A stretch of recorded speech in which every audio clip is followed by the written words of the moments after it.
Welcome to DR focus. ఈ రోజు మనం కొన్ని ఇంగ్లీష్ వాక్యాలను నేర్చుకుందాం. What happened? హ్యాపెండ్ అంటే జరగడం. వాట్ హ్యాపెండ్ అంటే ఏమి జరిగింది. Switch on the fan.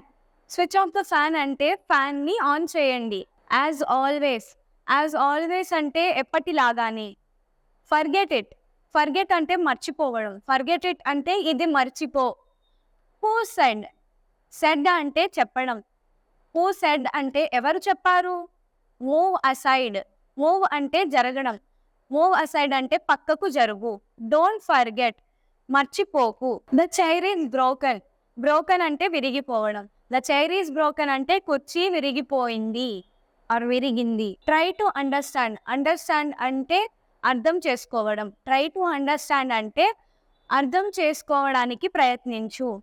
This is not true. True అంటే నిజం. దిస్ ఈజ్ నాట్ ట్రూ అంటే ఇది నిజం కాదు. Don't tell lies. లైస్ అంటే అబద్ధాలు. డోంట్ టెల్ లైస్ అంటే అబద్ధాలు చెప్పకు. Come with me. నాతో రా. Today is holiday. టుడే అంటే ఈరోజు. టుడే ఈజ్ హాలిడే అంటే ఈరోజు సెలవు. ఈ వీడియో మీకు నచ్చినట్లయితే లైక్ చేయండి. మరికొన్ని ఇంగ్లీష్ వాక్యాల కోసం మన ఛానల్ను సబ్స్క్రైబ్ చేయండి.